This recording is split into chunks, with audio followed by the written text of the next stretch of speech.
बिहार में बहार है क्योंकि नीतीश कुमार है, लेकिन नीतीश कुमार के मन में क्या है इससे हर कोई अनजान है। जी हां, बिहार की राजनीति में इस वक्त सबसे ज्यादा सियासी उठापटक चल रही है। बिहार विधानसभा चुनावों से ठीक पहले एक बार फिर नीतीश कुमार को इंडिया गठबंधन की तरफ से ऑफर आया है और कहा गया है कि अगर आप सहज नहीं हैं एनडीए में जाकर तो आप हमारे साथ आ सकते हैं। इसी बीच नीतीश कुमार की राज्यपाल से मुलाकात होती है, दो तरह तरह के कयास शुरू हो जाते हैं। लेकिन ऐसे में जब नीतीश कुमार रविवार को राजधानी दिल्ली पहुंचे तो तरह तरह की बातें होने लगी। हालांकि बताया गया कि वो तो रूटीन चेकअप के लिए दिल्ली आए थे, लेकिन इससे ठीक एक दिन पहले मनमोहन सिंह के परिजनों से उनकी मुलाकात हुई थी। उसके बावजूद खबरों का दौर चला, जिसमें कुछ ऐसी खबरें भी चल पड़ी थी कि नीतीश की मुलाकात प्रधानमंत्री मोदी और बीजेपी अध्यक्ष जेपी नड्डा से भी हो सकती है। क्योंकि वो दिल्ली में आए हैं तो पूरी उम्मीद थी कि मोदी और नड्डा से वो मुलाकात करते, लेकिन मनमोहन के परिवार से मुलाकात और रूटीन चेकअप करने के बाद नीतीश कुमार ने बैक टू पटना के लिए अपनी फ्लाइट ले ली। यानी कि नीतीश कुमार की मुलाकात न मोदी से हुई, न ही जेपी नड्डा से हुई, या फिर उनको मिलने का वक्त नहीं दिया गया। इस तरह की खबरों ने सोशल मीडिया से लेकर मीडिया का बाजार भी गर्म कर दिया है।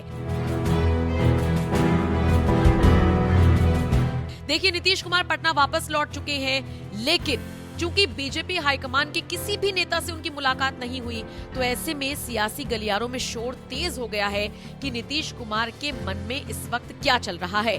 और देखिए, जिस चीज का इंतजार आरजेडी को था वही वक्त आरजेडी के लिए आ गया है। तभी तो राजद के नेता लगातार जेडीयू पर निशाना साध रही हैं, जोर दे देकर बोल रही हैं कि बीजेपी की तरफ से नीतीश को कोई भाव नहीं दिया गया। दावा तो यहां तक किया जा रहा है कि आने वाले समय में बीजेपी जेडीयू को तोड़ देगी और नीतीश कुमार को कुर्सी से भी उतार दिया जाएगा। हालांकि आपको बता दें, आरजेडी की तरफ से लगातार जो ये आरोप लगाए जा रहे हैं उस पर जेडीयू प्रवक्ता अभिषेक झा ने स्पष्ट शब्दों में कह दिया कि आरजेडी को अपनी चिंता तो है नहीं, नीतीश कुमार के बारे में बस उन्हें सोचना है। हालांकि आपको बताते चलें, कयासबाजी का दौर इसलिए भी उठ रहा है क्योंकि नीतीश कुमार दिल्ली जाते हैं, मोदी और नड्डा से उनकी मुलाकात नहीं होती। नीतीश कुमार को इंडिया गठबंधन से ऑफर आता है, वो इसके जवाब में कोई बात नहीं कहते।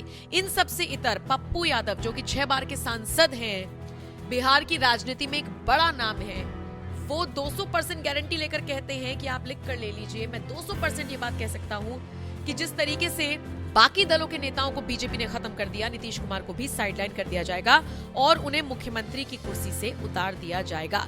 यानी बिहार विधानसभा चुनावों के मद्देनजर बीजेपी अगर वाकई में कोई बड़ी प्लानिंग कर रही है, बीजेपी हाईकमान अगर नीतीश कुमार के खिलाफ कोई साजिश रच रहा है, तो निश्चित तौर पर बिहार की जनता के लिए बहुत बड़े झटके वाली बात होगी और साथ ही साथ नीतीश कुमार के लिए भी। हालांकि अगर नीतीश की बात करें तो वो तो अपने एजेंडे में पूरी तरीके से क्लियर है, ना उनका मन इधर जाने का है ना उनका मन उधर जाने का है। वो पूरी तरीके से बीजेपी के साथ अपनी पार्टी का गठबंधन करके बैठे हुए हैं। लेकिन जिस तरीके से उनको लेकर दावे किए जा रहे हैं, देखना दिलचस्प रहेगा कि इन दावों में कुछ सच्चाई भी निकलती है या फिर ये दावे हवाई साबित होते हैं। फिलहाल जो भी अपडेट आएगी आप तक पहुंचाएंगे। बाकी आप इस खबर को किस तरह से देखते हैं, कमेंट सेक्शन में अपनी राय हमें जरूर दें।